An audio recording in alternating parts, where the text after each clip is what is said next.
പ്രിയമുള്ളവരെ, നമ്മുടെ ഉടമ്പടി ധ്യാനത്തിൻ്റെ ഉദ്ദേശം ഉടമ്പടി എടുക്കാനിരിക്കുന്നവരും ഉടമ്പടി എടുത്തവരും അവർക്ക് ആ ഉടമ്പടി എടുത്ത പ്രകാരമുള്ള വിഷയങ്ങൾ സുവിശേഷത്തിൻ്റെ ഒരു വിചാരധാര, ദ ഗോസ്പൽ റീസൺ അല്ലെങ്കിൽ ഗോസ്പൽ റീസണിങ്, സുവിശേഷം മുന്നോട്ട് വെക്കുന്ന, വിശ്വാസികളുടെ മുമ്പിൽ വെക്കുന്ന ഒരു ഡിവൈൻ റീസൺ ഉണ്ട്. നമ്മൾ പറയുന്നൊരു മാനുഷികമായ റീസൺ അല്ലത്. വെച്ചാൽ എല്ലാ ഡിവൈൻ റീസണും അനുസരിച്ച് ഈ ഉടമ്പടിയെ എങ്ങനെ സമീപിക്കാൻ പറ്റും, ഉടമ്പടി വിഷയങ്ങളെ എങ്ങനെ സമീപിക്കാൻ പറ്റും, ഉടമ്പടി വിഷയങ്ങൾ എന്താണ് ലക്ഷ്യം വെക്കുന്നത്, അങ്ങനെ വളരെ ശ്രദ്ധയോടെ ഇരിക്കേണ്ട. എന്നാൽ അങ്ങനെ ഇരുന്നാൽ പെട്ടെന്ന് നമ്മുടെ ഉടമ്പടി വിഷയത്തിൻ്റെ മേൽ ദൈവിക ഇടപെടലുണ്ടാകുന്ന സുവിശേഷ മാർഗങ്ങളാണ് പലപ്പോഴും നമ്മൾ ഉടമ്പടിയിൽ ധ്യാനിക്കുന്നത്. പ്രാർത്ഥിക്കുക. കർത്താവായ ദൈവമേ, ഞങ്ങളിപ്പോൾ കൂടിക്കൊണ്ടിരിക്കുന്ന ഉടമ്പടി ധ്യാനത്തിലൂടെ വെളിവാകുന്ന സുവിശേഷ വഴികൾ കണ്ടെത്തുവാൻ അതിന് അനുപേക്ഷണീയമായ ദൈവവചനങ്ങൾക്ക് ഗ്രഹിക്കാൻ പ്രത്യേക അഭിഷേകം ലഭിക്കാൻ ഞങ്ങളുടെ ഹൃദയത്തെയും അതിരത്തെയും ചിന്തകളെയും വിചാരധാരകളെയും അങ്ങ് പൂർണ്ണമായി ഈ ആരാധനാ നിമിഷം ഏറ്റെടുക്കണമേ എന്ന് പ്രാർത്ഥിക്കുന്നു.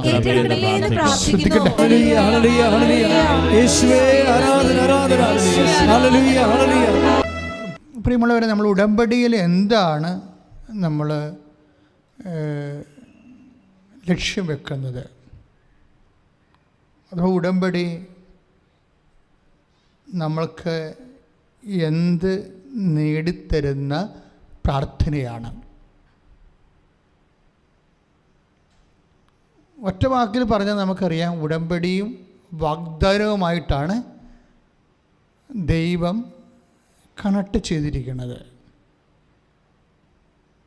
ഉടമ്പടിയുടെ കൂടെ തന്നെയാണ് ദൈവം എപ്പോഴും വാഗ്ദാനങ്ങളെക്കുറിച്ച് പറയുന്നത്. ദൈവികമായ എല്ലാ അനുഗ്രഹങ്ങളും, ജോലി, വീട്, വിവാഹം തൊട്ട് നിത്യത വരെ എല്ലാം ദൈവം, അങ്ങനെയുള്ള എല്ലാ അനുഗ്രഹങ്ങളെയും ദൈവം അത് നേടുന്നതിന് നമ്മളെ പ്രേരിപ്പിക്കുന്ന രീതിയിൽ ദൈവം അത് സിമ്പിൾ ബ്ലെസ്സിങ്സ് എന്നല്ല പറഞ്ഞിരിക്കുന്നത്. കേവല അനുഗ്രഹങ്ങളല്ല, ദൈവം വാഗ്ദാനങ്ങളാണ്. ദൈവത്തിൽ നിന്ന് നമുക്ക് ലഭിക്കണതെല്ലാം വാഗ്ദാനങ്ങളുടെ അടിസ്ഥാനത്തിലാണ്. ഇപ്പോൾ നമ്മൾ ഗവൺമെൻറ്റിലെ ഒരു അല്ലെങ്കിൽ പഞ്ചായത്തിൽ ഒരു ഉദാഹരണം പറയുകയാണ് ഞാൻ. പഞ്ചായത്തിൽ ഒരു നമ്മുടെ വീട്ടിലുള്ള കുളം അല്ലെങ്കിൽ ഒരു ജലസംഭരണി, കണ്ടം എന്നൊക്കെ പറയും ആലപ്പുഴ പ്രദേശത്ത്, അത് ഒന്ന് ആഴപ്പെടുത്തി ഭംഗിയാക്കി അതിൽ മെയിൻ വളർത്തണമെന്ന് വിചാരിച്ചിട്ട് നമ്മൾ പഞ്ചായത്തിൽ കൊണ്ടുപോയി ഒരു ആപ്ലിക്കേഷൻ വെക്കുന്നു, അല്ലെങ്കിൽ ഗവൺമെൻറ് വെക്കുന്നു. പക്ഷേ ഗവൺമെൻറ് എന്താണ് ചെയ്യേണ്ടത്? ഉടനെ അതിന് സ്കീമുണ്ടോ എന്ന് നോക്കും. അതൊക്കെ മുമ്പ് തന്നെ ഗവൺമെൻറ്റിന് ആ വിഷയത്തിൽ പദ്ധതി ഉണ്ടോ എന്ന് നോക്കും.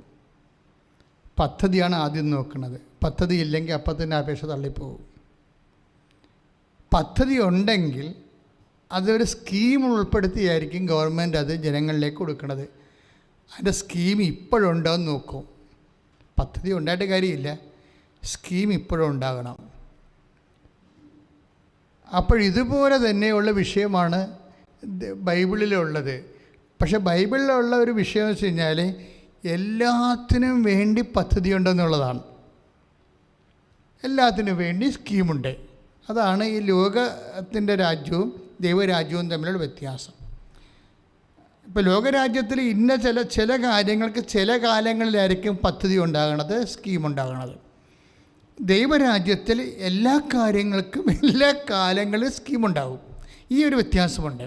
എല്ലാ കാര്യങ്ങൾക്കും സ്കീം ഉണ്ടാകുമെന്ന് പറഞ്ഞാൽ എന്താണെന്ന് അറിയാമോ?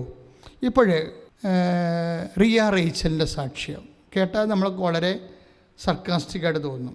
റിയ റേച്ചൽ എന്താ പറയണത്? ആ സാക്ഷ്യം നല്ല റീച്ചിങ്ങുള്ള സാക്ഷ്യമാണ്. അവരുടെ വിഷയം, അവരുടെ ഒരു 12 വയസ്സിൽ വെച്ച് അവരുടെ മുടി മൊത്തം പോകും, തലമുടി മൊത്തം നഷ്ടപ്പെടും. അപ്പോൾ നമുക്കറിയാമല്ലോ. എന്നിട്ട് ഇതിന് വേണ്ടി ഇവർ 8 കൊല്ലത്തോളം ചികിത്സ നടത്തും. കാര്യം പെൺകുട്ടിയാകുമ്പോൾ, വളർന്നു വരുന്ന പെൺകുട്ടിയാകുമ്പോൾ അവരത് പറയുന്നുണ്ട്. വളർന്നു വരുന്ന ഒരു പെൺകുട്ടിക്ക് തലമുടി നഷ്ടപ്പെട്ടാൽ ഉണ്ടാകുന്ന വിഷമങ്ങളെക്കുറിച്ച് ചിന്തിക്കാൻ പറ്റാത്ത മാനസിക പീഡ അവർ അനുഭവിക്കുകയാണ്. എല്ലാ മേഖലകളിലും അത് പ്രശ്നമാകും. അവരുടെ പ്രൊഫഷനെ ബാധിക്കും, വിവാഹത്തെ ബാധിക്കും, കുറേ പ്രശ്നങ്ങളാണ്. അല്ലാതെ നമ്മളൊരു തലമുടി കൊഴിഞ്ഞു പോകുന്ന പ്രശ്നം അല്ലത്. അത് മുന്നോട്ട് ചെല്ലും തോറും ഉത്കണ്ഠകളുടെ പെരുക്കമാണ് വരുന്നത്.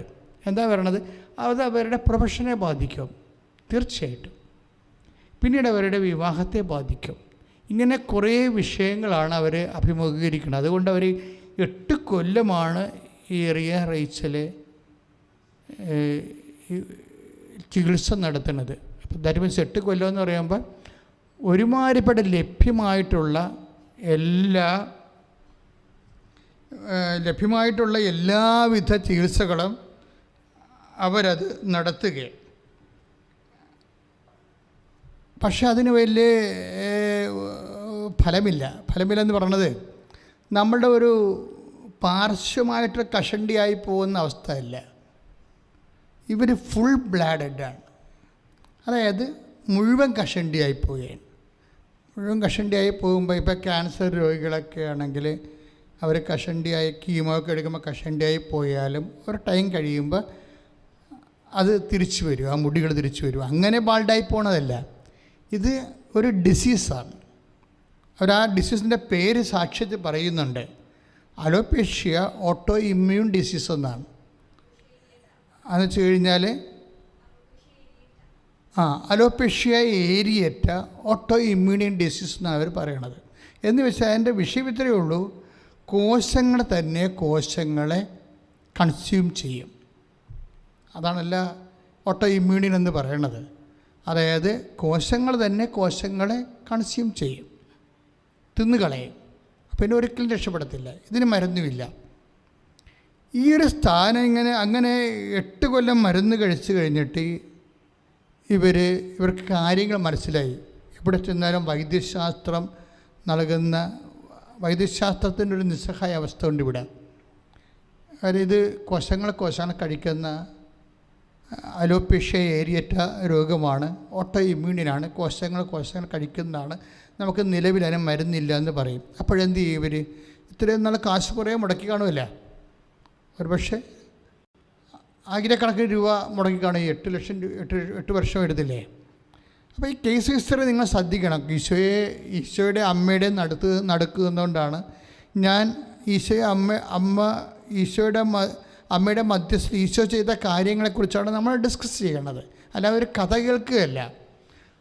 ഈ അൾത്താറയെ വെച്ച് എന്താണ് അമ്മ ജീവനോടെ പ്രത്യക്ഷപ്പെട്ട അൾത്താറയിൽ വെച്ച് അമ്മയുടെ മധ്യസ്ഥത്തിൽ പണ്ട് കാനായിൽ വെള്ളം വീഞ്ഞാക്കിയ വിഷയം പറയുകയല്ല.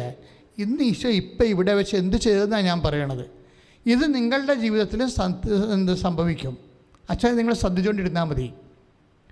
എന്തുകൊണ്ടാണ് നിങ്ങളുടെ ജീവിതത്തിൽ ഇതുപോലെ അത്ഭുതങ്ങൾ സംഭവിക്കാത്തതെന്ന് ചോദിച്ചാൽ അതിന് പല കാരണങ്ങളുണ്ട്. ഞാൻ ആ കാരണങ്ങളെല്ലാം പറയും. ആ കാരണങ്ങളെല്ലാം നിങ്ങൾ ഈ ധ്യാനത്തിലൂടെ റെക്ടിഫൈ ചെയ്താൽ ഇതുപോലെ തന്നെ സെയിം എക്സ്പീരിയൻസ് നമുക്ക് ഏത് സമയത്തും ഉണ്ടാവും. അത്ഭുതങ്ങളൊന്നും അത്ര ഒരു അകലെയല്ല. ശരിക്കും കൃപാസനത്തിൻ്റെ ചാനൽ നിങ്ങൾ സബ്സ്ക്രൈബ് ചെയ്യുമ്പോൾ അറിയാൻ പറ്റും. എല്ലാ ദിവസവും സാക്ഷ്യങ്ങൾ പറയുന്നുണ്ട് ആൾക്കാർ.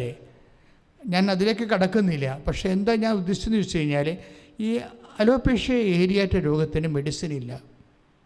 അത് കോശങ്ങളെ തിന്നുന്ന രോഗമാണ്. പക്ഷേ ഈ മെഡിസിൻ ഇല്ല എന്നുള്ളത് മനസ്സിലായി കഴിഞ്ഞപ്പോഴേ ഇവരുടെ അമ്മ, ഈ റേച്ചലിൻ്റെ അമ്മ, റേച്ചലിൻ്റെ അമ്മയാണ് ഉടമ്പടി എടുക്കുന്നത്. അവർ ഉടമ്പടി എടുക്കുമ്പോൾ ഞാനിപ്പോഴും ഓർക്കുന്നുണ്ടേ, അവർ പറയുന്ന സാക്ഷ്യം, അതായത് അവരാദ്യം ഈ 6 കാര്യങ്ങൾ നമുക്ക് എഴുതാമല്ലോ. അപ്പോൾ 6 കാര്യങ്ങളിൽ ആദ്യം എഴുതണത് എന്താണെന്ന് അറിയാമോ? എൻ്റെ മകളുടെ തലയിൽ 10 വർഷമായിട്ട്, അതായത് 8 വർഷം മരുന്ന് ഉപയോഗിച്ചു, 2 വർഷം ഒരു മരുന്ന് ഉപയോഗിച്ചിട്ടെന്ന് അവർ പറയുന്നുണ്ട്.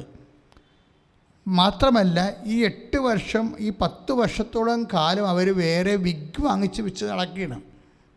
അതാണ് 8 വർഷം അല്ലെങ്കിൽ 10 വർഷം മുഴുവനും ഈ റിയ ഒരു വിഗ്ഗും വെച്ചാണ് നടക്കുന്നത്.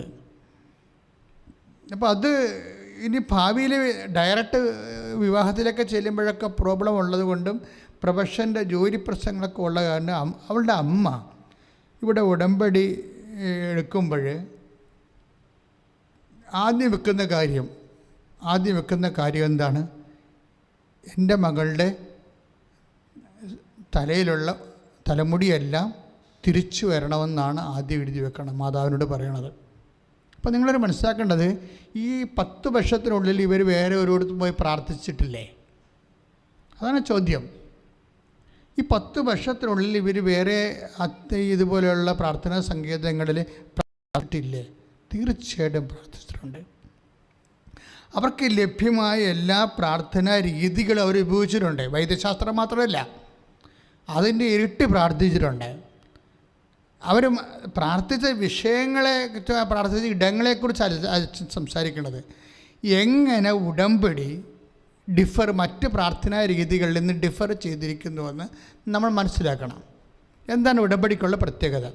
ഈ ഉടമ്പടിയിൽ ഇത് വെക്കുകയും 90 ദിവസം, ഉടമ്പടിയുടെ ഡേറ്റ് എന്ന് പറഞ്ഞാൽ ആദ്യ ഘട്ടം എന്ന് പറയുന്നത് 90ആണ്.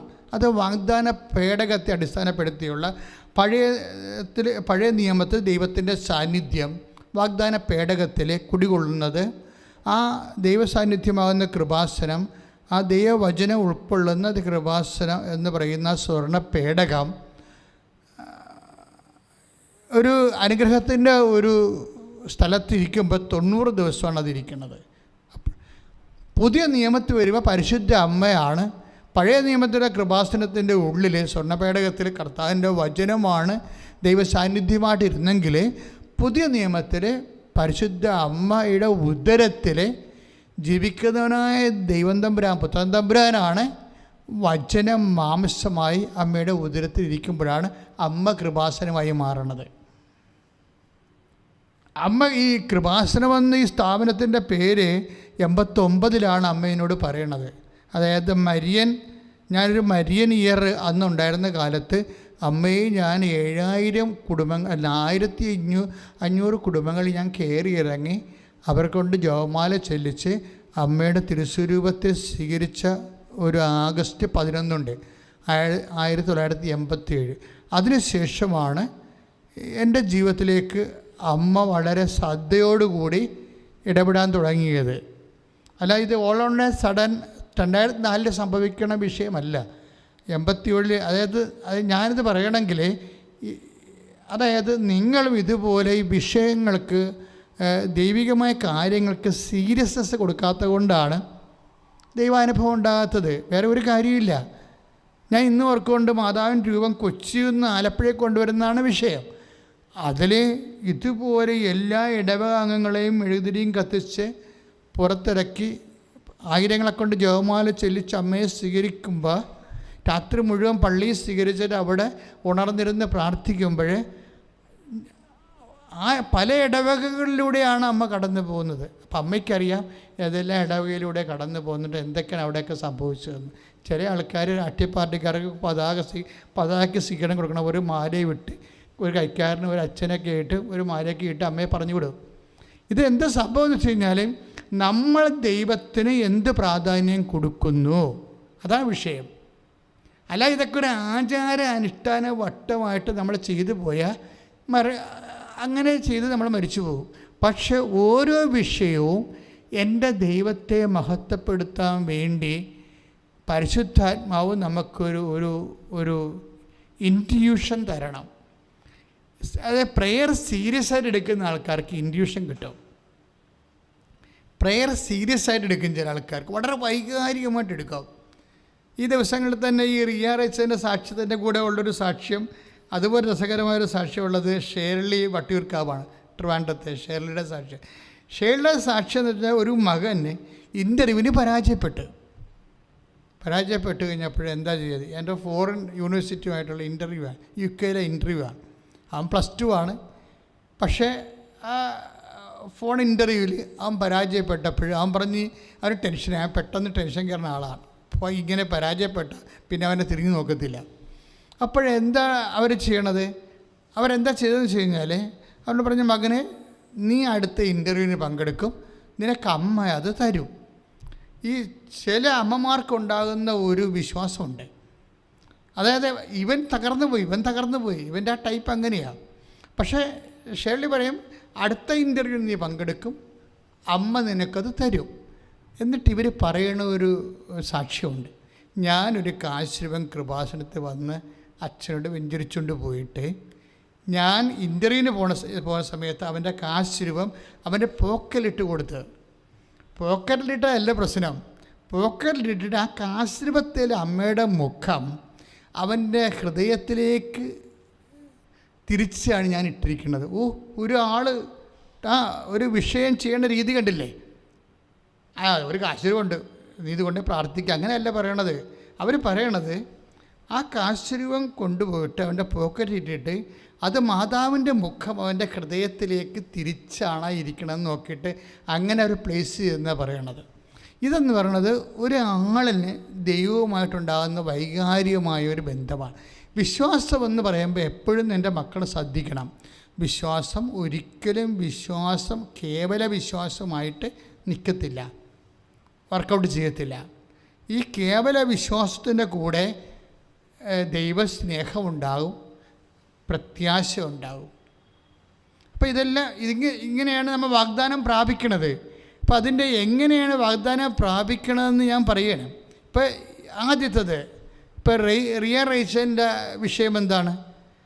അവർ 90 ദിവസമായപ്പോൾ 10 വർഷത്തിന് ശേഷം ലോകത്തിലുള്ള മുഴുവൻ മരുന്നും എല്ലായിടങ്ങളിലും പ്രാർത്ഥനയ്ക്ക് ശേഷം ഉടമ്പടിയിൽ, അമ്മേ എൻ്റെ മകൾക്ക് തലമുടിയില്ല, അമ്മ തിരിച്ച് തലമുടി വെച്ച് കൊടുക്കണം, അതാണ് എൻ്റെ ആദ്യ ഉടമ്പടി എന്ന് പറയുമ്പോൾ 90 ദിവസമാണ് ഉടമ്പടിയുടെ ദിവസം. ആ 90-ാം പക്വമാകുമ്പോൾ മുട്ടി വളർന്ന് അങ്ങോട്ട് കയറും. നിങ്ങളാ സാക്ഷ്യം കേൾക്കണം. സാക്ഷ്യം ഇട്ട് കൊണ്ട് കിടപ്പുണ്ട്. എന്താ വിഷയം എന്ന് വെച്ച് കഴിഞ്ഞാൽ ഈ ഓട്ടോ ഇമ്മ്യൂണി ഡിസീസ് വെച്ചാൽ കോശങ്ങൾ കഴിക്കുന്നത് കാരണം ഒരു കാലത്തും മുടി വരത്തില്ല. അപ്പോൾ ആ വിഷയത്തിൽ എത്ര പെട്ടെന്നാണ് ഉടമ്പടിയിൽ അതിനൊരു തീരുമാനം ഉണ്ടാകുന്നത്. അപ്പോൾ അസാധ്യമെന്ന് തോന്നണ ആ വിഷയത്തിന് ഉടമ്പടി തീരുമാനം ഉണ്ടായെന്നല്ല അച്ഛൻ്റെ പ്രശ്നം. ഉടമ്പടി തീരുമാനം ഉണ്ടായ സാക്ഷ്യത്തിലുണ്ടല്ലോ. എൻ്റെ വിഷയം ഉടമ്പടിയിൽ അതെങ്ങനെയാണ് ദൈവത്തിൻ്റെ ഇടപെടൽ ഉണ്ടായത്. ദൈവത്തിൻ്റെ ഇടപെടൽ എങ്ങനെയാണ് ഉടമ്പടിയിൽ ഉണ്ടായത്, പെട്ടെന്നുണ്ടായത്? അതെന്ന് വെച്ച് കഴിഞ്ഞാൽ അതിൻ്റെ കാരണം ഇവരുടെ വിശ്വാസമാണ്. ഒന്ന് വെച്ചാൽ റിയ റൈച്ചൻ്റെ അമ്മ മാതാവിൻ്റെ മധ്യസ്ഥത്തിൽ കലർപ്പില്ലാതെ വിശ്വസിക്കുന്നു. എന്ന് വെച്ച് കഴിഞ്ഞാൽ ചില ആൾക്കാരെന്ന് വെച്ച് കഴിഞ്ഞാൽ മകൻ്റെ ജോലി, വീട് വെക്കണം, ലോൺ കിട്ടണം, മൂത്ത മകൾക്ക് പ്രൊമോഷൻ വേണം എന്നൊക്കെ പറഞ്ഞ് 5 എണ്ണം എഴുതിയതിന് ശേഷം 6ാമത്തത് ഒക്കട്ടെ കിട്ടിയ കുട്ടിയെന്നും പറഞ്ഞുകൊണ്ട് വേണേ എഴുതും, എൻ്റെ മകളുടെ തലയിൽ മുടിയില്ല, അത് നടക്കാത്ത കാര്യമാണ്, അത് ദൈവത്തിനും നടക്കത്തില്ലെന്ന് എനിക്കറിയാം എന്നൊക്കെ പറഞ്ഞുകൊണ്ടാണ് മനസ്സിലാണ് ഈ 6ാമത്തെ കാര്യമായിട്ട് എഴുതണത്. പലപ്പോഴും നമ്മൾ ശ്രദ്ധിച്ചാൽ മനസ്സിലാവും, ഉടമ്പടിയിൽ 6ാമത്തെ കാര്യം എഴുതുന്നത് നിങ്ങളുടെ വിശ്വാസം ഏത് ലെവലിലുള്ളതാണെന്ന് നമുക്കറിയാൻ പറ്റും. നമുക്കറിയാൻ പറ്റത്തില്ലെങ്കിലും മാതാവിനതറിയാൻ പറ്റും. എന്ന് വെച്ചാൽ അവസാനം 6ാമത്തായിട്ട് നീ എഴുതിയ എന്താണ്? 25 വർഷമായി എൻ്റെ ഭർത്താവിൻ്റെ കള്ളുകുടി മാറണേ. അതെന്താ 6ാമത്തായിട്ട് എഴുതിയത്? അതാണല്ല നീ ഇത്രയും നാൾ വിഷമിച്ച് ഭാരപ്പെട്ടിരിക്കണത്. ഇതെങ്ങനെയാണ് 6ാമത്തായിട്ട് വന്നത്?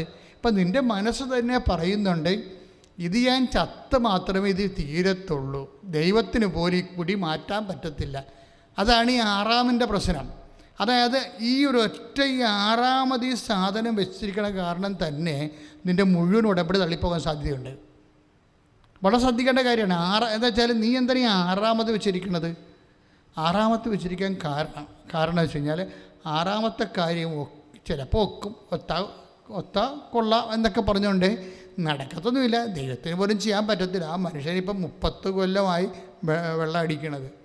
കല്യാണ ദിവസം വരെ വെള്ളം അടിച്ചതാണ് ആ മനുഷ്യൻ. അപ്പോൾ അതെങ്ങനെ മാറാനാണ്?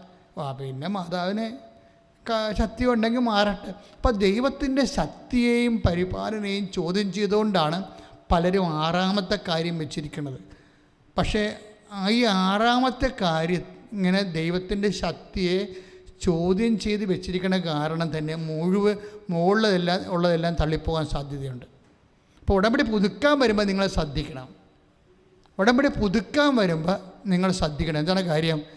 നമ്മളെ സംബന്ധിച്ചിടത്തോളം ഒരു മനുഷ്യനുമായിട്ടല്ല നമ്മൾ ഉടമ്പടി ചെയ്യണത്, ദൈവവുമായിട്ടാണ് ഉടമ്പടി ചെയ്യണത്.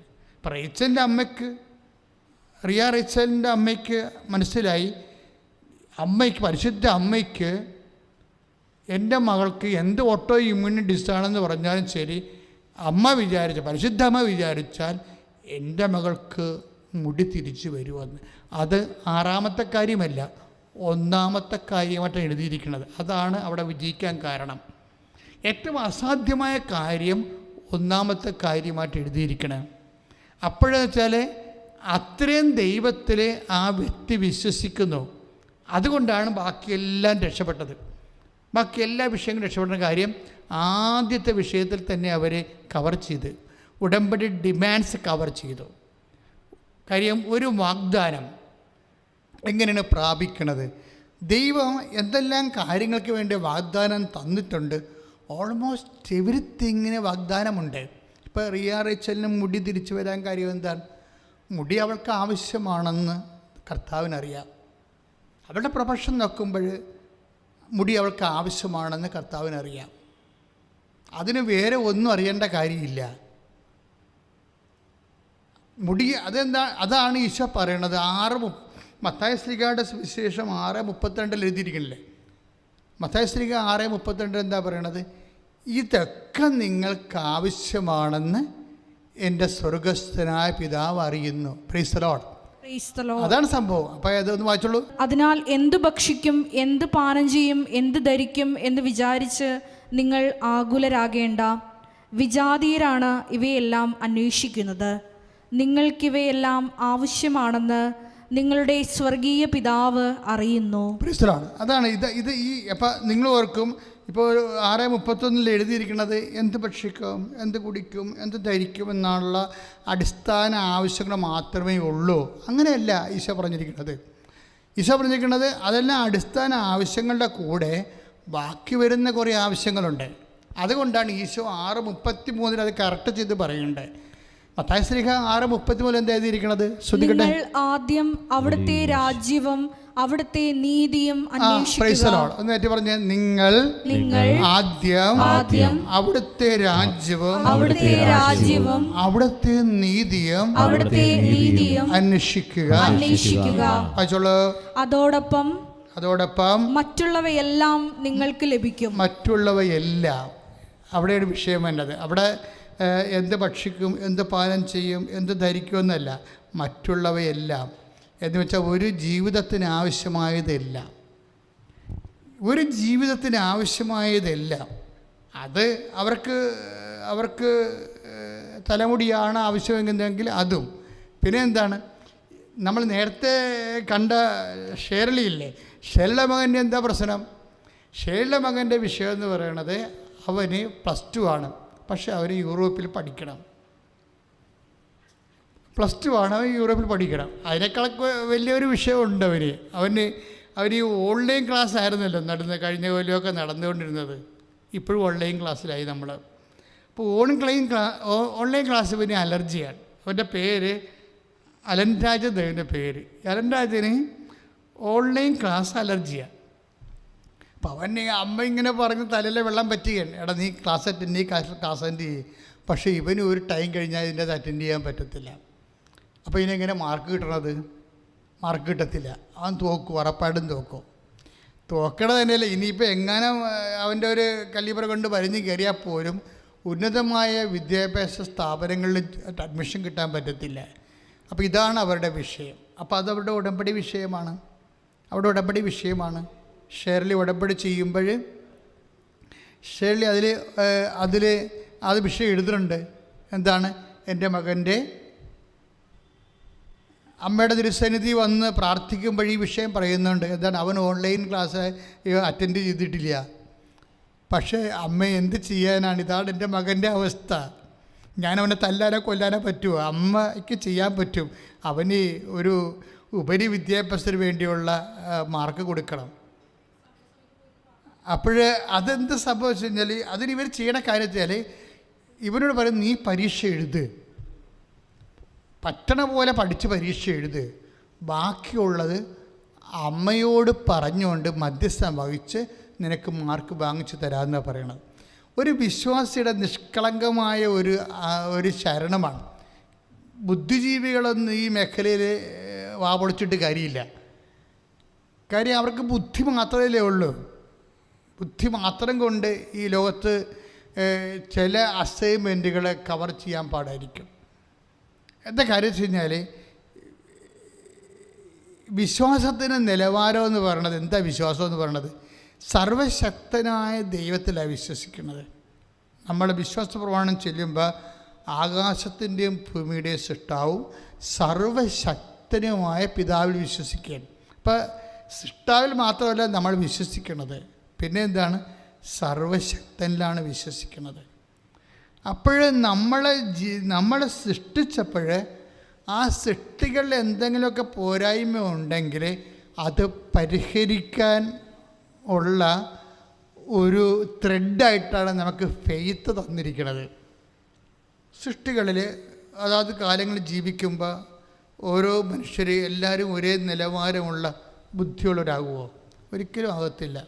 എല്ലാ മേഖലകളിലും എപ്പോഴും കഴിഞ്ഞ ദിവസങ്ങളിൽ ഒരു സിനിമാ നടൻ്റെ ഒരു ഇൻ്റർവ്യൂ ഉണ്ടായിരുന്നു.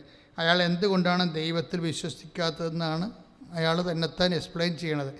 അത് അയാൾ ഒരു അവിശ്വാസിയാണെന്ന് നാട്ടുകാരെ ബോധിപ്പിക്കാൻ വേണ്ടി ഒരാളെ കെട്ടിയെടുത്ത് അയാളെ ഇൻ്റർവ്യൂ ചെയ്യിക്കുകയാണ്. അവരാരെ ഇൻ്റർവ്യൂ ചെയ്യാൻ വന്നതല്ല, ഇയാളുണ്ടാക്കിയ ഒരു ഇൻ്റർവ്യൂ ആണത്. അത് കേൾക്കും പറയാൻ പറ്റും. അയാൾ അതിനകത്ത് പറയുന്നൊരു സാധനം, ദൈവം എന്തുകൊണ്ടാണ് ദൈവത്തിൽ ഞാൻ വിശ്വസിക്കാത്തത്? ഇവിടെ പാവപ്പെട്ടവരുള്ളത് കൊണ്ടാണ്. പണക്കാരെയും പാവപ്പെട്ടവരും രണ്ടും രണ്ടായിട്ടുള്ളത് കൊണ്ടാണ്. മനുഷ്യൻ ഈക്വൽ അല്ലാത്തത് കൊണ്ടാണെന്നാണ് പുള്ളി പറയുന്നത്. മനുഷ്യൻ ഈക്വൽ അല്ലാത്തത് കൊണ്ടാണ് അങ്ങനെ സംഭവിക്കണമെന്ന്. ഇനി ഒരു രസകരമായ വിഷയത്തിൽ ഇപ്പോൾ ഒരേ തരത്തിൽ ബുദ്ധിയും അതുപോലെ തന്നെ എഡ്യൂക്കേഷനുള്ള ആൾക്കാർക്ക് ഒരേ വരുമാനമാണ് ഇവിടെ കിട്ടുന്നത്? അല്ല. ഒരേ ബുദ്ധിയും ഒരേ ക്ലാസ്സും ഒരേ എഡ്യൂക്കേഷനും ഉള്ളവർക്ക് ഒരു വരുമാനമാണ് കിട്ടുന്നത്? അല്ല. എന്താ കാര്യം? അവർക്കില്ലേ ചിലർക്ക് കിട്ടുന്ന സാഹചര്യങ്ങളെ അവരതിൻ്റെ അകത്ത് വ്യക്തിപരമായ അവരുടെ അനുഭവജ്ഞാനവും കമ്മിറ്റ്മെൻറ്റിൻ്റെ വിഷയമുണ്ടല്ലോ. ഇപ്പം ഡെഡിക്കേഷൻ എന്നല്ലേ പറയണത്. ഇപ്പം ഡെഡിക്കേഷൻ എന്നൊക്കെ പറയണത് പണ്ട് ദൈവവുമായിട്ട് ബന്ധപ്പെട്ടൊരു വാക്കായിരുന്നു ഡെഡിക്കേഷൻ, ഡിവോട്ടി എന്നൊക്കെ പറയുന്നത്. ഇന്ന് ഒരു സ്ത്രീ ഏതെങ്കിലും തരത്തിൽ ഒരു ഫിസിക്കലായിട്ട് ഒരു നഗ്നതയൊക്കെ കാട്ടി അഭിനയിക്കേണ്ട റോള് കൊടുത്താൽ അതങ്ങനെ വളരെ സുന്ദരമായ രീതിയിൽ അഭിനയിച്ചു കഴിഞ്ഞാൽ സംവിധാനം എന്താ പറയണത്? അവർ ഭയങ്കര ഡെഡിക്കേറ്റഡ് ആണെന്ന് പറയും. ഒരു അക്ഷരങ്ങൾ ഒരു വാക്കിന് സംഭവിക്കുന്ന വ്യത്യാസം കണ്ടില്ലേ? ഒരു ഡെഡിക്കേഷൻ എന്ന് പറഞ്ഞ ദൈവികമായൊരു വാക്ക് ഇന്ന് ഉപയോഗിക്കുമ്പോൾ വരുമ്പോൾ അവർ ഭയങ്കര ഡെഡിക്കേറ്റഡ് അഭിനയിക്കുന്നത്. ഡെഡിക്കേറ്റഡ് അഭിനയിക്കുന്നത് എന്തിനാണ്? അപ്പോൾ ഇതുപോലെ ഈ ഡെഡിക്കേഷൻ ഒരു വിഷയമാണ്.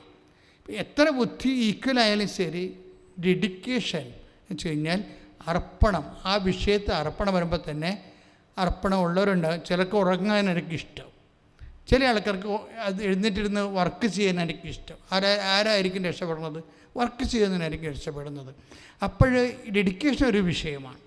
അപ്പോൾ ദൈവത്തെക്കാളുപരി ദൈവം എല്ലാവരെയും അനുഗ്രഹിക്കുമ്പോൾ ഓരോരുത്തരും. പിന്നെ ബൈബിൾ അനുസരിച്ചിട്ട് ആരാണ് സന്തോഷവാനെന്ന് നമുക്ക് പറയാൻ പറ്റത്തില്ലല്ലോ. ആരാണ് സന്തോഷവാൻ, ആരാണ് ആനന്ദം അനുഭവിക്കുന്നത്? എല്ലാ സമയത്തും നല്ല ആഹാരങ്ങൾ കിട്ടി നല്ല യാത്രകൾ ചെയ്യുന്ന ആൾക്കാരാണ് സന്തോഷവാൻ. അത് തൻ്റെ അധ്വാനം കൊണ്ട് കുടുംബത്തെ പുലർത്തി ഉള്ള ആഹാരം രുചികരമായിട്ട് കഴിക്കുന്നയാളാണ് സന്തോഷവാൻ. നമുക്ക് പറയാൻ പറ്റത്തില്ല, അതെല്ലാം സബ്ജക്റ്റീവ് കേസാണ്. പക്ഷെ നമ്മൾ പുറത്തു നിന്ന് നോക്കുമ്പോൾ അയാൾക്ക് അത്രയും വിഭവങ്ങളില്ല. പക്ഷെ നല്ല വിഭവങ്ങളുള്ള ആൾക്കാർക്ക് ദൈവാനുഗ്രഹം കൂടുതൽ, വിഭവമില്ലാത്തവർക്ക് കുറവെന്നൊക്കെ പറയണത് അത് തന്നെയല്ലേ ഏറ്റവും യുക്തി എന്ന് പറയണത്. നിങ്ങളെ വിഭവം കുറവുള്ള ആൾക്കാരുടെ ജീവിതമെന്ന് നോക്കി അവരോട് ചോദിക്കണം, അവർ വളരെയേറെ ഹാപ്പിയാണ്. ഞാൻ എപ്പോഴും ഓർക്കുന്ന എൻ്റെ ജീവചരിത്രത്തിൽ എഴുതിയിട്ടൊരു കഥയുണ്ട്. കഥയല്ല, ശരിക്കും. അപ്പോൾ അന്ന് പോലെ ഞാൻ ശരിക്കും, അതായത് ഞാൻ സെമിനാരി പഠിക്കുമ്പോൾ ഞങ്ങൾക്ക് ലേബർ ഫോം എന്നും പറഞ്ഞൊരു സംഭവമുണ്ട്. ലേബർ ഫോം വെച്ചാൽ ഈ സോഷ്യൽ അവയർനെസ്സിന് വേണ്ടിയും അവൻ്റെ സാമൂഹ്യ വികസനത്തിന് വേണ്ടി പ്രവർത്തിക്കുന്ന ഒരു സംഘടനയാണ്. ഞാനൊരിക്കലും അതിൻ്റെ സെക്രട്ടറി ആയിരുന്നു. അപ്പോഴേ ഞങ്ങളെ പ്രസിഡൻറ്റും സെക്രട്ടറിയും അതുപോലെ തന്നെയൊക്കെ ഞങ്ങളിങ്ങനെ പാവപ്പെട്ടവരുടെ സോക്കോൾഡ് അങ്ങനെയുള്ള ഭവനങ്ങളിലേക്ക് നമ്മളിപ്പോൾ ചേരി എന്നൊക്കെ പറയണത് ഇന്നത്തെ സമയത്ത് അങ്ങനെ സബ്സ്റ്റാൻഡേർഡ് വാക്കുകൾ അങ്ങനെ ഉപയോഗിക്കാൻ പാടില്ല. അപ്പം അന്നത്തെ കാലത്ത് ആ വാക്കിന് ചേരി തന്നെയായിരുന്നു അർത്ഥം. അപ്പോൾ ഞങ്ങൾ അങ്ങനെയുള്ള സ്ഥലങ്ങളിൽ, ആലുവയിൽ അങ്ങനെയുള്ള സ്ഥലങ്ങളിൽ പോയി. അപ്പോൾ ഒരു ദിവസം ഒരു വീട്ടിൽ ചെന്നപ്പോൾ അവിടുത്തെ അപ്പൂപ്പനാണ് ഒരു തെങ്ങും തടി, 2 തെങ്ങും തടി വെച്ച് ആണ്, കട്ടിലില്ല, തെങ്ങും തടിയിൽ എന്തോ ഒരു കയറ്റ് പായക്കിട്ട് മേലെ പായ കിടക്കുകയാണ്. അപ്പോൾ ഞങ്ങൾക്ക് ഭയങ്കര സങ്കടം തോന്നി. എന്താ കാര്യം? ഞങ്ങൾ കട്ടിലാണ് കിടക്കുന്നത്. അപ്പോൾ കട്ടിലെ കൊതുകുവരെയൊക്കെ അപ്പോൾ അവന് കൊതുക് വരയില്ല, അതിന് പകരം എന്തെങ്കിലുമൊക്കെ ചകിരിയൊക്കെ വെച്ച് പോക്കുന്ന പരിപാടിയാണ്, അത് പുറത്താണ്. അപ്പോൾ ഞങ്ങളൊക്കെ ദൈവം ഇത് എങ്ങനെ നരകം പിടിച്ച് എന്തൊരു ജീവിതം. ഈ അപ്പാപ്പന് നമുക്കൊരു കട്ടിൽ വാങ്ങിച്ചു കൊടുക്കാം. ഇപ്പോൾ ഈ ശിശുയുടെ മുമ്പിൽ നിന്നല്ലേ ഇതൊക്കെ പറയണത്. ഇപ്പോൾ അതായത് ഞങ്ങളെ വന്നിട്ട് എന്ത് ചെയ്യും? ഞങ്ങൾക്കന്നൊരു വരുമാനം ഇല്ലല്ലോ. അപ്പോൾ ഞങ്ങളുടെ ഈ ലേബർ ഫാമിലുള്ള ആൾക്കാരെല്ലാം ഇട്ടുകൂട്ടി 10 രൂപ 20 രൂപയൊക്കെ എടുത്തിട്ട് ഞങ്ങളുടെ സെമിനാരി കാർപ്പൻറ്ററിനെ പോയി കണ്ട്. കാര്യം സെമിനാരി എപ്പോഴും 2 കാർപ്പൻറ്റേഴ്സ് സ്ഥിരം ഉണ്ടാവും. അപ്പോൾ അവരോട് പറഞ്ഞ ആ ചേട്ടൻ ഞങ്ങളോട് ബന്ധമുള്ളതുകൊണ്ട് ചേട്ടൻ ഞങ്ങൾ കുറച്ച് കാശ് തരാം, സെമിനാരിയിൽ നിന്ന് പ്രൊക്രേറ്റർ അച്ഛനോട് തടി അനുഭവിപ്പിച്ച് തരാം, ഒരു കട്ടിലുണ്ടാക്കി തരണമെന്ന് പറഞ്ഞു. അപ്പോഴുടനെ അപ്പോൾ ആ ചേട്ടൻ കാർപ്പൻറ്റർ പറഞ്ഞു ഓക്കെ, പക്ഷേ ഈ ടൈമിന് പറ്റില്ല, 5 മണി വരെ എനിക്ക് വർക്കുള്ളതാണ് ഇവിടെ. 5 മണി കഴിഞ്ഞിട്ട് ഞാൻ എല്ലാ ദിവസവും ഒരു 15 മിനിറ്റ് വീതം നിങ്ങളുടെ വർക്ക് ചെയ്യാം. ഉടനെ തരാൻ പറ്റത്തില്ല, കാര്യം ഞാൻ രാവിലെ മുതൽ നമുക്ക് മനസ്സിലാവും, രാവിലെ 8 മണിക്ക് വരുന്ന ആളാണ് 5 മണിക്കാണ് പോണത്. പിന്നെ നമ്മുടെ വർക്ക് എക്സ്ട്രാ വർക്കാണ്. അപ്പം അങ്ങനെ വരുമ്പോൾ ഒരു ബുദ്ധിമുട്ടുണ്ട്. അപ്പം 10 മിനിറ്റ് 15 മിനിറ്റ് 20 മിനിറ്റൊക്കെ ആയിട്ട് ആ മനുഷ്യൻ 1 മാസം കൊണ്ട് ഞങ്ങൾക്ക് കട്ടിലുണ്ടാക്കി തന്നു. അപ്പം ഞങ്ങൾക്കാണെങ്കിൽ ഭയങ്കര സന്തോഷം. കാര്യം ഈ കട്ടിൽ ഞങ്ങളൊരു ശനിയാഴ്ച ആഘോഷമായിട്ട് ഈ 6 പേരും കൂടി ചുമന്നുകൊണ്ട് ചേരിപ്പോവും. കട്ടിലാണ്, വലിയ സംഭവമല്ലേ. അപ്പം അത് ചുവന്നുകൊണ്ട് ചേരി ചെന്ന് ഈ കട്ടിലിട്ട് കൊടുത്ത് പാപ്പന്. അപ്പം ഞങ്ങളെ സംബന്ധിച്ചിടത്തോളം ഞങ്ങളേണ്ട വലിയ ഒരു കാര്യം ഞങ്ങളുടെ ജീവിതത്തിൽ നടന്ന പോലെയാണ്. കാര്യം ഏറ്റവും വലിയൊരു സൽപ്രവൃത്തി നമ്മൾ ചെയ്ത പോലെ അതിൻ്റെ എല്ലാ ത്യാഗവും അനുഭവിച്ചാണ് ചെയ്യണത്.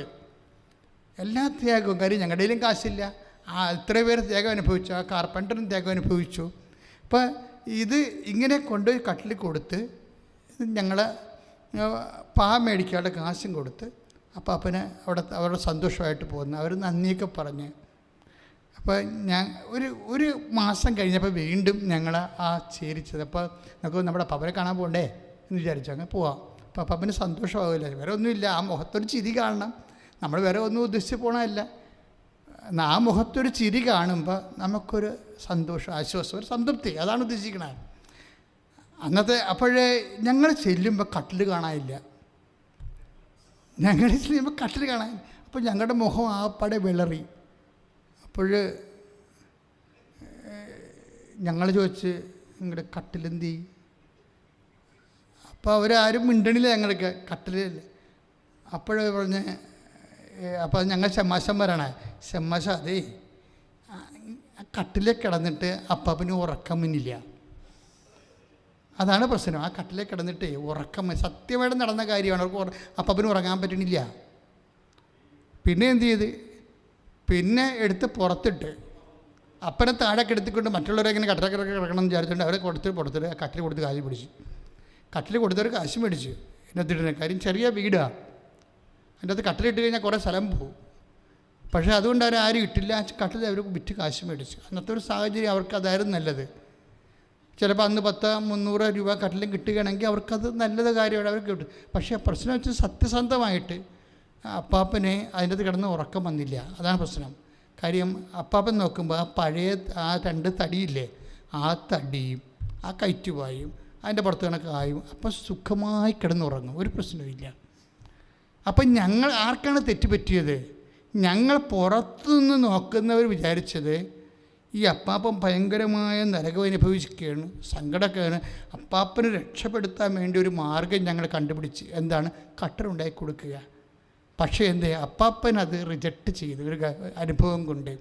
ഇപ്പോൾ ആരാണ് സന്തോഷം അനുഭവിക്കണത്, ആരാണ് ദുഃഖം അനുഭവിക്കണമെന്ന് പുറത്ത് നിന്ന് പറയാൻ പറ്റത്തില്ല.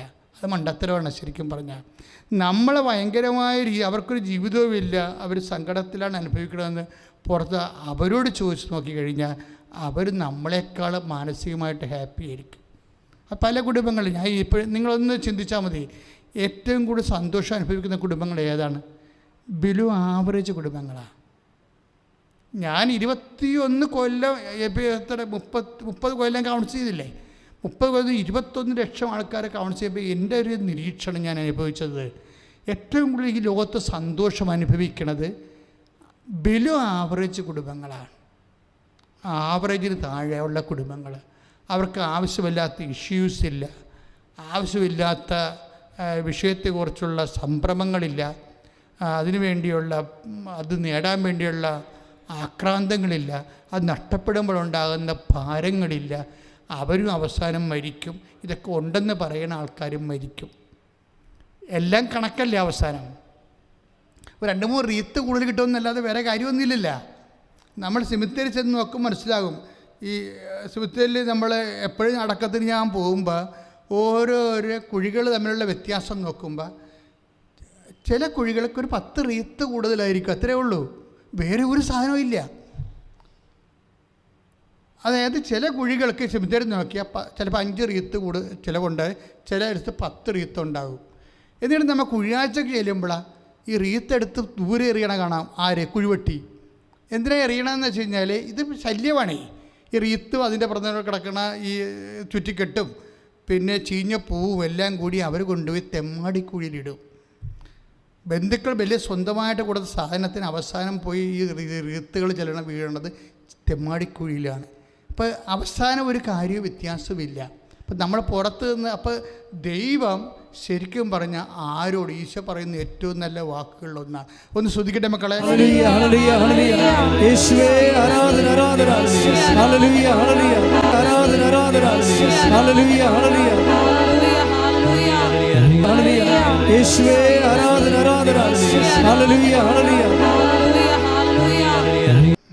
ക്രിസ്തു എന്നേക്കും നിലനിൽക്കുന്നു എന്നാണല്ലോ നിയമത്തിൽ ഞങ്ങൾ കേട്ടിട്ടുള്ളത്. Praise the Lord. അതാണ് വിഷയം. യോഹന്നാൻ 12:34 അനുസരിച്ചുകൊണ്ട് ക്രിസ്തു ഏതെങ്കിലും ഒരു കാലഘട്ടത്തിൽ നിലനിൽക്കുന്ന ആളല്ല, കാലത്തിൻ്റെ ഒപ്പം നിലനിൽക്കുന്ന ആളാണ്.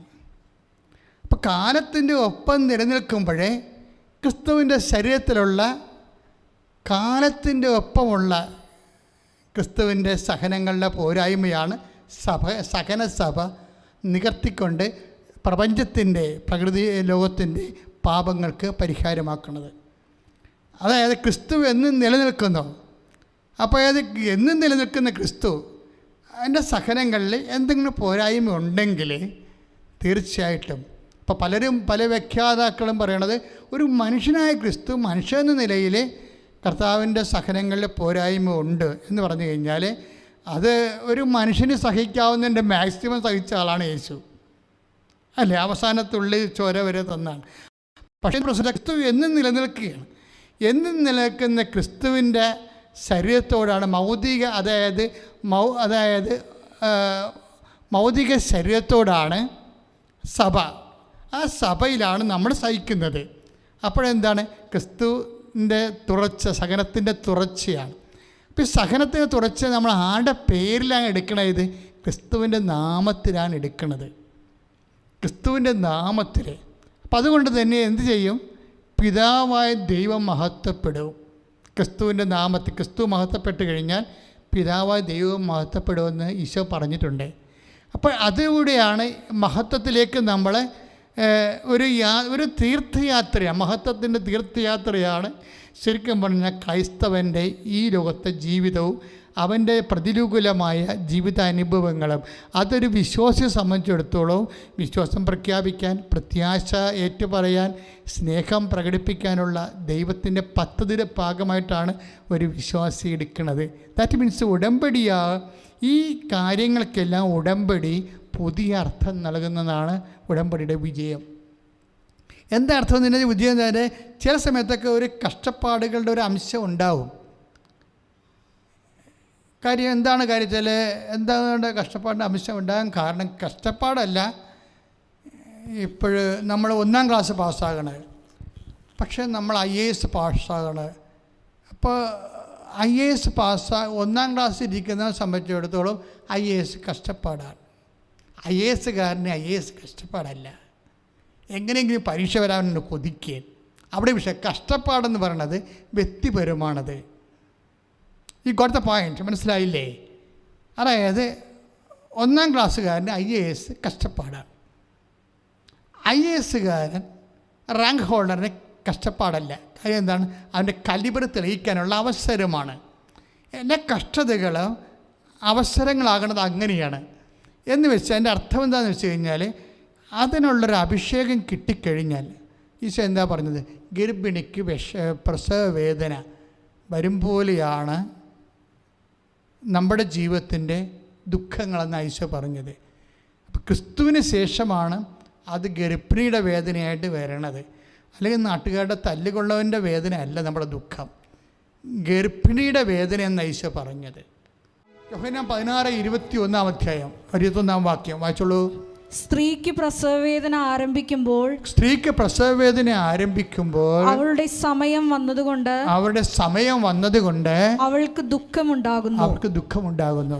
എന്നാൽ ശിശുവിനെ പ്രസവിച്ചു കഴിയുമ്പോൾ ഒരു മനുഷ്യൻ ലോകത്തിൽ ജനിച്ചതുകൊണ്ടുള്ള സന്തോഷം നിമിത്തം ആ വേദന പിന്നീട് ഒരിക്കലും അവൾ ഓർമ്മിക്കുന്നില്ല. അതായത് നമുക്കൊരു ദുഃഖം ഉണ്ടാകണമെങ്കിൽ തീർച്ചയായിട്ടും ദുഃഖം ഉണ്ടാകുമ്പോൾ നമുക്ക് ദുഃഖം തന്നെയാണത്. പക്ഷേ നിത്യത നമ്മൾ അനുഭവിച്ച് കഴിയുമ്പോൾ നമ്മൾ ഭൂമിയിൽ അനുഭവിച്ച ദുഃഖങ്ങളെക്കുറിച്ച് നമ്മൾ ഓർക്കത്തില്ല. കാര്യം വെച്ച് കഴിഞ്ഞാൽ എന്താ പ്രശ്നം വെച്ച് കഴിഞ്ഞാൽ നിത്യതയ്ക്ക് വേണ്ടി അത് വാഗ്ദാനമാകുമ്പോഴാണ് ഇവിടെ കഷ്ടപ്പാട് നമുക്ക് കഷ്ടപ്പാടായിട്ട് തോന്നുന്നത്. മനസ്സിലായില്ലേ? കഷ്ടപ്പാടിന് രോഗം, ക്ഷീണം. കാര്യം ഞാനിത് പറയുമ്പോൾ ഞാൻ ചുമ്മാ ഇങ്ങനെ സ്പെക്കുലേറ്റീവായിട്ട് പറയണില്ല. കുഞ്ഞുനാൾ തൊട്ട് രോഗിയാണ് ഞാൻ. എല്ലാ കാലഘട്ടങ്ങളിലെ രോഗങ്ങൾ വന്നപ്പോൾ ഞാൻ ആ രോഗത്തോട് കൈവരിച്ചിട്ടൊരു നിലപാടുണ്ട്. അതെന്നെ കർത്താവ് പഠിപ്പിച്ച നിലപാടാണ്. തെദേവ് എന്ന് പറയുന്ന ആത്മകഥയിൽ അതെല്ലാം ഞാൻ രേഖപ്പെടുത്തിയിട്ടുണ്ട്. എങ്ങനെയാണ് ഒരു വിശ്വാസി ഈ വിഷയങ്ങളെല്ലാം കാണുന്നത്. പക്ഷേ അവൻ്റെ മനസ്സിൽ ഒരു ചിന്ത ഉണ്ട്. എന്താണ് അത്? റോമ 1:18 എന്താണ്? നമുക്ക് വെളിപ്പെടാതിരിക്കുന്ന മഹത്വത്തെക്കുറിച്ച് ഓർക്കുമ്പോൾ പ്രൈസ് ദി ലോർഡ് ശ്രുതികട്ടെ.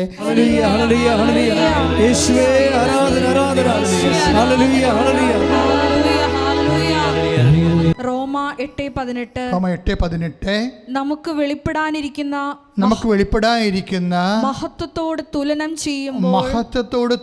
ചെയ്യുമ്പോൾ ഇന്നത്തെ കഷ്ടതകൾ നിസ്സാരമാണെന്ന് ഞാൻ കരുതുന്നു. ഈ മനുഷ്യന് എല്ലാവിധ രോഗങ്ങളുണ്ടായിരുന്ന ആളാണ്. ആർക്ക്? പൗലോസ് അപ്പോസ്തലനെ.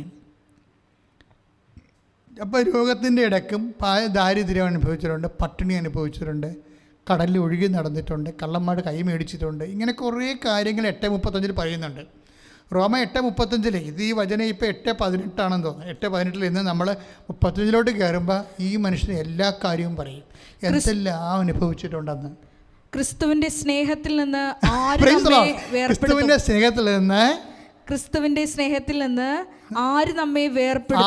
നമ്മെ വേർപെടുത്തും? ക്ലേശമോ ദുരിതമോ പീഡനമോ പട്ടിണിയോ നഗ്നതയോ ആപത്തോ വാളോ. കാര്യം ഈ നഗ്നതയോ എന്ന് പറഞ്ഞാൽ എന്താ കാര്യം എന്നറിയാം? ഈ മനുഷ്യൻ തുണി ഉരിഞ്ഞു പോയായിരുന്നു. മാൾട്ടയിലൊക്കെ സംഭവിച്ച സമയത്തും കടലിൽ ആക്രമണം ഉണ്ടായ സമയത്തും അന്നൊക്കെ വസ്ത്രങ്ങൾക്ക് ഭയങ്കര വിലയുള്ള കാലമാണ്.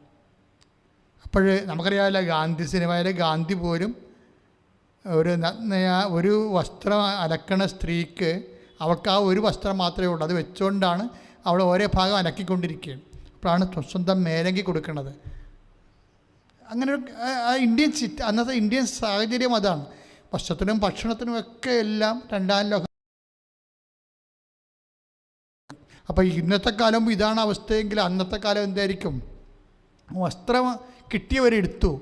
അപ്പോൾ ഈ മനുഷ്യൻ തുണിയില്ലാതെയാണ് കരക്ക് കയറണത്.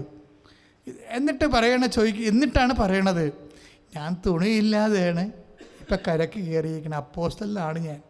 പക്ഷേ ഇങ്ങനെയായാലും ക്രിസ്തുവിൻ്റെ സ്നേഹത്തിൽ നിന്ന് ആർക്ക് എന്നെ വേർപെടുത്താൻ പറ്റും? നഗ്നതയ്ക്കോ എന്നാണ് ചോദിക്കണത്. കാര്യം നഗ്നതയിൽ വരുമ്പോൾ നമുക്കെന്താ സംഭവിക്കണം? നാണക്കേട് ഉണ്ടാകത്തില്ല, ആക്ഷേപം ഉണ്ടാകത്തില്ലേ?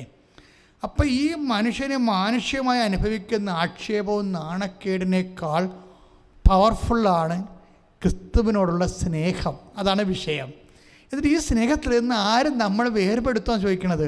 ഒന്നിനും വേർപെടുത്താൻ പറ്റത്തില്ലെന്ന് അദ്ദേഹം തന്നെ ജീവിതം കൊണ്ടും വാക്കുകൊണ്ടും ഉത്തരം പറയുന്നുണ്ട്. ഇത് തന്നെയാണ് ഒരു വിശ്വാസിയെ സംബന്ധിച്ചിടത്തോളം പല കാര്യങ്ങളും വിശ്വാസി കേൾക്കാത്തതിൻ്റെ കാരണം ഈ നിത്യതയ്ക്ക് വേണ്ടിയുള്ള ഒരു യാത്രയായത് കാരണമാണ്. ഇപ്പോൾ ഇന്ന് സഭയിൽ കുറേ തരത്തിലുള്ള വിഷയങ്ങൾ ഓരോ തരത്തിൽ വരുന്നുണ്ട്. അജ്ഞാനികളിൽ നിന്നും വേദഗ്രന്ഥം അറിയാത്തവരിൽ നിന്നും വിശ്വാസി എന്താണ്, ഈശോ ആരാണെന്നും അറിയാൻ പാടില്ലാത്ത വിജാതിയിൽ നിന്നും ഒക്കെ പലതരത്തിലുള്ള ആക്ഷേപങ്ങളൊക്കെ വരുന്നുണ്ട്. നമ്മളിതിനൊക്കെ മറുപടി കൊടുക്കാൻ നടക്കുകയാണ്. അതിന് മറുപടി കൊടുക്കുന്ന വലിയ ക്യാമ്പയിൻസ് ഉണ്ടായിക്കൊണ്ടിരിക്കുകയാണ്. മറുപടി കൊടുക്കണ്ട എന്നല്ല പറയണത്, പക്ഷെ വിശ്വാസം വിശദീകരിക്കപ്പെടണം, അത്രയേ ഉള്ളൂ. തർക്കങ്ങൾ ഉണ്ടാക്കിയിട്ട് കാര്യമില്ല. ആദിമസഭ എന്താ ചെയ്തത്?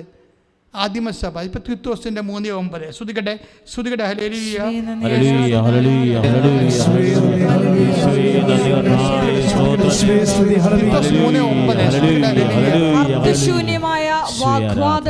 അർത്ഥശൂന്യമായ വാഗ്വാദങ്ങളിലും വംശാവലികളെ കുറിച്ചുള്ള ചർച്ചകളിലും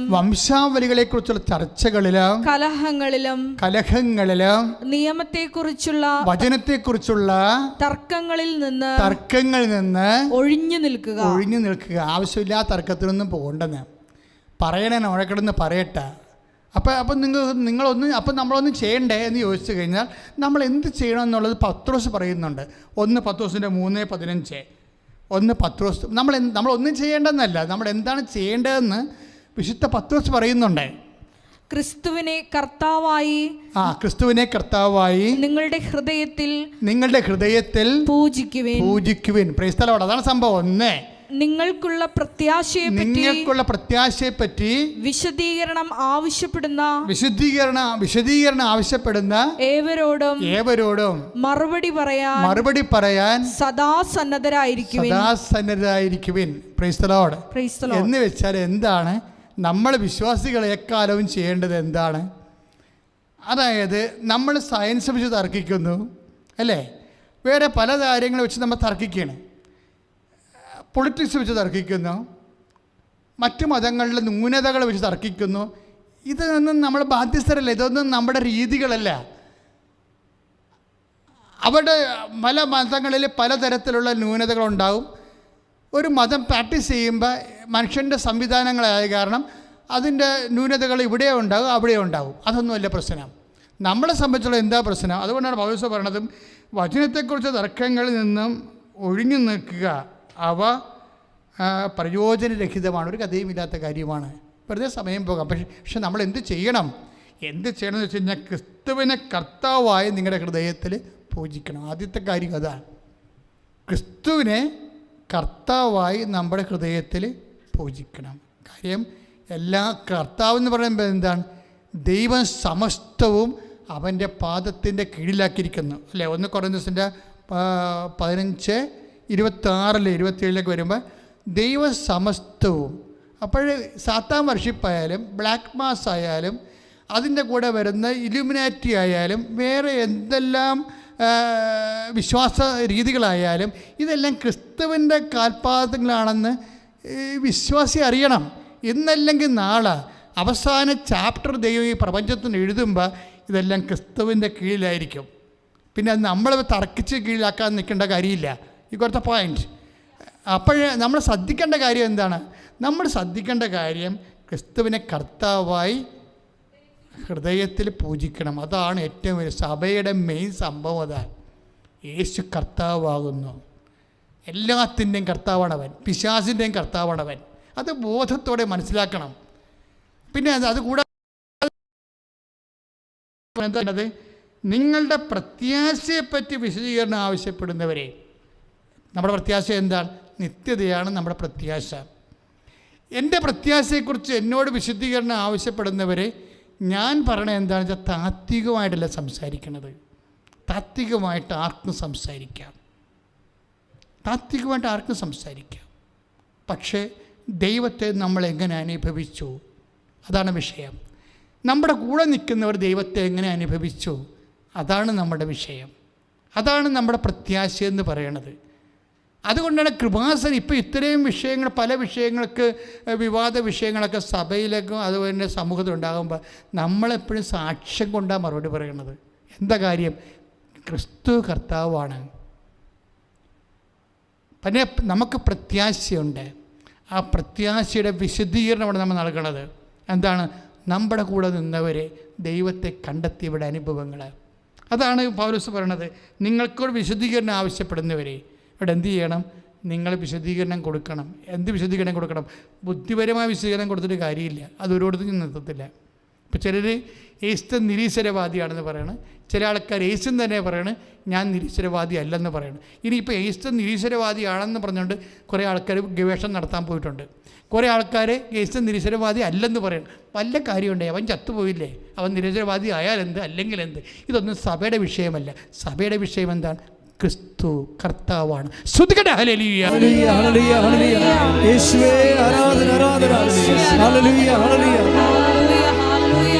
എല്ലാവരും എഴുന്നേൽക്കുക.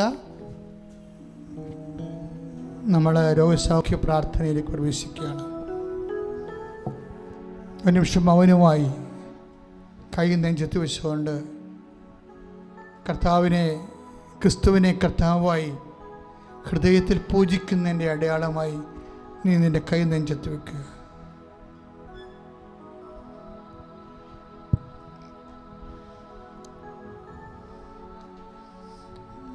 നല്ലവൻ ഐശ്വര്യ നിൻ്റെ ഉന്നതമായ നാമത്തിന് സ്വസ്ത്രം ചെയ്യും. കർത്താവ് നിൻ്റെ ഉന്നതമായ നാമത്തിന് സ്വസ്ത്രം ചെയ്യുന്നു. കർത്താവ് ഈ നിമിഷം മുഴുവൻ ഞങ്ങൾക്ക് ആവശ്യമായ വചനങ്ങൾ നീ ഞങ്ങൾക്ക് നൽകി. അങ്ങയുടെ വചനങ്ങൾ കേട്ട് ഞങ്ങൾക്ക് അഭിഷേകം പ്രാപിച്ചിരിക്കുന്നു. കർത്താവ്, ഞങ്ങൾ ആരാണ്? ഞങ്ങൾ എങ്ങോട്ട് പോകുന്നു? ഞങ്ങളുടെ ആത്യന്തികമായ ലക്ഷ്യം എന്താണ്? ഞങ്ങളിപ്പോൾ കൈവരിക്കേണ്ട നിലപാട് എന്താണ്? വിഷയങ്ങളുള്ള സമീപനം എന്താണ്? എല്ലാം അങ്ങ് വചനത്തിലൂടെ അങ്ങ് ഞങ്ങൾക്ക് നിലപാടുകൾ നൽകി. നന്ദി പറയുന്നു കർത്താവേ. ഇപ്പോഴും ഞങ്ങൾ നിന്നെ നാഥനും രക്ഷകനുമായി ഏറ്റു പറയുന്നു. കർത്താവ്, അനേകം മക്കൾ ഇപ്പോഴ് ഈ ആരാധന കൂടിയിരിക്കുന്നവർക്ക് ജീവിതത്തിൽ ഒത്തിരിയേറെ വിഷമമുണ്ട്. അവർക്ക് രോഗങ്ങളുണ്ട്, അവർക്ക് കടങ്ങളുണ്ട്, ജീവിത ഭാരങ്ങളുണ്ട്. അവർക്ക് എന്ത് ചെയ്യണമെന്ന് അറിയത്തില്ല. മക്കളെക്കുറിച്ച് ഭാരപ്പെടുന്നവരുണ്ട്, ജീവിത പങ്കാളിയെക്കുറിച്ച് ഭാരപ്പെടുന്നവരുണ്ട്. ജീവിതത്തിൽ കർത്താവെ ഒരു ജീവിത പങ്കാളി കിട്ടാത്തവരുണ്ട്, മക്കളില്ലാത്തവരുണ്ട്, പഠന മേഖലയെ വിഷയം അനുഭവിക്കുന്നവരുണ്ട്, തൊഴിൽ മേഖലയെ വിഷയം അനുഭവിക്കുന്നവരുണ്ട്, ജോലി നഷ്ടപ്പെട്ടവരുണ്ട്.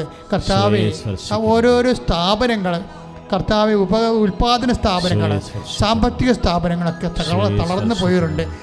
മാറിയ പശ്ചാത്തലത്തിൽ കർത്താവെ വളരെ വിഷമിച്ച് ജീവിക്കുന്നവരുണ്ട്. അവരെ എല്ലാം നീ ഏറ്റെടുക്കണം.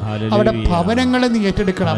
അവരുടെ സങ്കടങ്ങളെ നീ ഏറ്റെടുക്കണം. ഉടമ്പടി ചെയ്തു പോയ എല്ലാ മക്കളും, ഇനി ചെയ്യാനിരിക്കുന്ന മക്കളെ എല്ലാം കർത്താവിന് ഞാൻ സമർപ്പിച്ച് പ്രാർത്ഥിക്കണം. ഈശോ, അമ്മ മാതാവ് ജീവനോടെ പ്രത്യക്ഷപ്പെട്ട അൾത്താറയിൽ നിന്നുകൊണ്ട് മാതാവിൻ്റെ മധ്യസ്ഥത്തിൽ ജീവിക്കുന്ന ജ്വലിക്കുന്ന ദിവ്യകാരുണ്യത്തിൻ്റെ തിരുസന്നിധിയിൽ പ്രാർത്ഥിക്കുമ്പോൾ കർത്താവെ, അനേക മക്കളുടെ കർത്താവെ കൊടികാറ്റ് അടിക്കണമെന്ന് പ്രാർത്ഥിക്കുന്നു, വീശി അടിക്കണമെന്ന് പ്രാർത്ഥിക്കുന്നു, ദൈവത്തിൻ്റെ കരുണ ചൊരിയണം പ്രാർത്ഥിക്കുന്നു. ഈശോ, നിന്റെ വിശുദ്ധ പൗരോഹിത്യത്തെ നീ മഹത്വപ്പെടുത്തണമേ കർത്താവെ. സഭയിലുള്ള സാന്നിധ്യം ദൃഢമാക്കണമേ അമ്മേ. പരിശുദ്ധമ്മ ദേവമാതാവേ, എല്ലാ മക്കൾക്ക് വേണ്ടി മധ്യസ്ഥം പ്രാർത്ഥിക്കണമേ. എൻ്റെ കർത്താവിൻ്റെ ഉന്നതമായ നാമത്തിൽ സഭയുടെ അധികാരത്തിൽ കുരിശിന്റെ അടയാളത്തിൽ മാരക രോഗങ്ങൾ, അർബുദങ്ങൾ, ആർബുദ രോഗങ്ങൾ, അസ്ഥി രോഗങ്ങൾ കർത്താവെ, അസ്ഥി ഉരുക്കങ്ങൾ കർത്താവെ, ഗർഭാശയ രോഗങ്ങൾ കർത്താവെ, സിസ്റ്റ് രോഗങ്ങൾ കർത്താവെ, ഫിക്സ് രോഗം കർത്താവെ, അവസ്മാര രോഗം കർത്താവെ, പ്രഷർ രോഗം കർത്താവെ, ഷുഗർ രോഗം കർത്താവെ, യേശുവിന്റെ ഉന്നതമായ നാമത്തിൽ സഭയുടെ അധികാരത്തിൽ അടയാളം കിട്ടിക്കൊണ്ട് സാക്ഷ്യം പറയാൻ വേണ്ടി കർത്താവെ ഇപ്പൊ പ്രാർത്ഥിക്കുന്ന ഓരോ മകനും മകളും കർത്താവെ, യേശുവിന്റെ നാമത്തിൽ കർത്താവെ സാക്ഷികളാകട്ടെ, ശ്രദ്ധിക്കട്ടെ.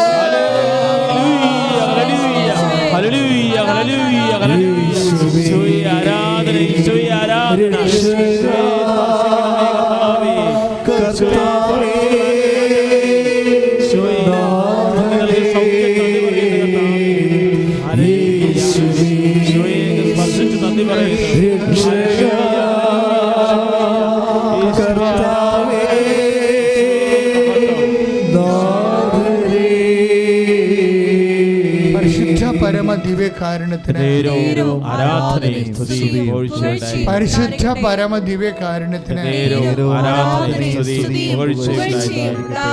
ഏറ്റു പ്രാർത്ഥിക്കാൻ. കർത്താവായ ദൈവമേ, പഠനത്തിൽ മനസ്സ് മങ്ങിയിരിക്കുന്ന മക്കള്, ബുദ്ധി മങ്ങിയിരിക്കുന്ന മക്കള്, ഓർമ്മശക്തി കുറവുള്ള മക്കള്, കർത്താവേ, പഠിക്കാൻ ഉത്സാഹം കാണിക്കാത്ത മക്കള്, പഠിച്ചിട്ട് കര പറ്റാത്ത മക്കള്, പരീക്ഷയെ ഭയപ്പെടുന്ന മക്കള്, ഒത്തിരിയേറെ പരീക്ഷകള് എഴുതാനുള്ള മക്കള്, എഴുതാൻ മനസ്സില്ലാത്തവര്, കർത്താവേ, ആശിച്ചു പോയ വിഷയങ്ങള് പഠിച്ച് പൂർത്തിയാക്കാൻ കഴിയാതെ കർത്താവേ ഉപേക്ഷിച്ചു പോയവര്, അവരെ സർട്ടിഫിക്കറ്റ് വിത്തുകളുടെ പോയവര്, കർത്താവേ, എല്ലാവരെയും സമർപ്പിച്ച് പ്രാർത്ഥിക്കുന്നു. രേഖകള്, വസ്തുവിന്റെ പ്രമാണങ്ങള്, പട്ടയങ്ങള്, അന്യകരങ്ങളിലെ അകപ്പെട്ടു പോയവര്, ഈശോയെ, അവരെല്ലാം സമർപ്പിച്ച് പ്രാർത്ഥിക്കുന്ന. സ്വർണം നഷ്ടപ്പെട്ടവര്, പണം നഷ്ടപ്പെട്ടവര്, പല സ്ഥാപനങ്ങളില് നിക്ഷേപിച്ചിട്ട് ആ സ്ഥാപനം തന്നെ പൊളിഞ്ഞുപോയ അവസ്ഥകള്, വ്യവസായശാലകള്, വ്യാപാരശാലകള് അടച്ചുപൂട്ടപ്പെട്ടവര്, കർത്താവേ, ഇപ്പോഴ് അവർക്കെല്ലാം ഉയർത്തുന്നേൽപ്പ് നൽകണമേ, ഉയർത്തുന്നേൽപ്പ് നൽകണമേ. ശ്രുതികട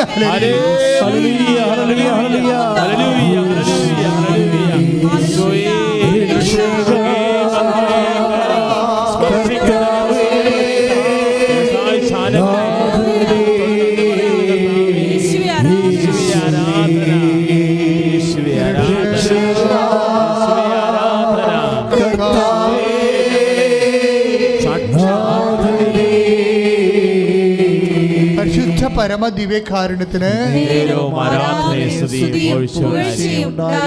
കർത്താവായ ദൈവമേ, ഓരോ വിഷയങ്ങൾക്ക് ഉടമ്പടി ചെയ്തിരിക്കുന്നവര്, ഉടമ്പടി പുതുക്കിയവര് അടിയന്തരമായിട്ട് ഇന്ന കാര്യങ്ങള് നടന്നേ മതിയാവൂ എന്ന് ഹൃദയം ശ്വാസമിടിച്ച് പ്രാർത്ഥിക്കുന്നവര്, അവരെ നീ ഏറ്റെടുക്കണമേ, അവർക്ക് സാക്ഷികളാക്കി മാറ്റണമേ, അവർക്ക് ഉടമ്പടിയുടെ സാക്ഷികളാക്കി മാറ്റണമേ.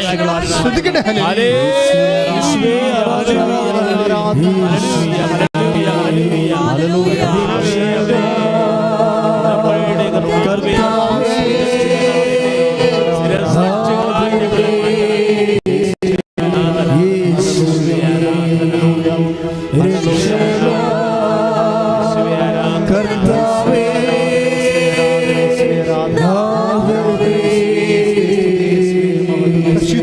പരമ ദിവ്യകാരുണ്യത്തിന്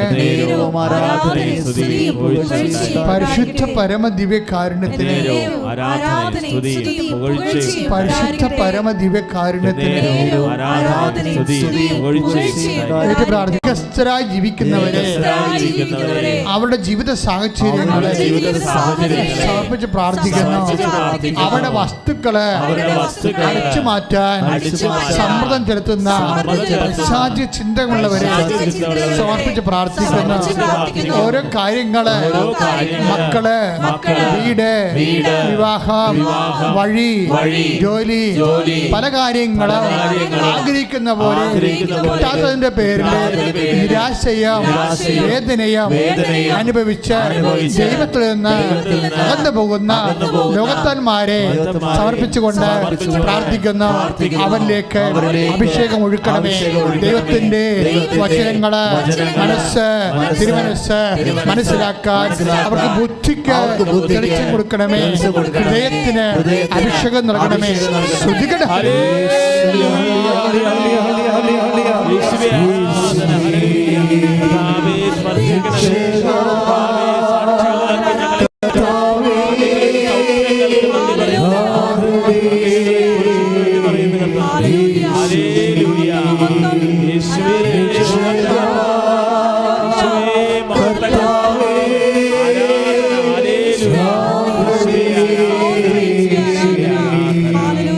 മൗനമായി പ്രാർത്ഥിക്കുക.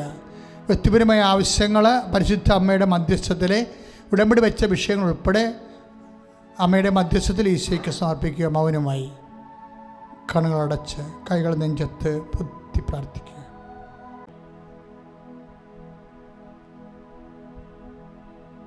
സമാപന ആശീർവാദം കൈകൾ കൂപ്പി കണ്ണുകളടച്ച് ശിരസ് നമിച്ച് സ്വീകരിക്കുക.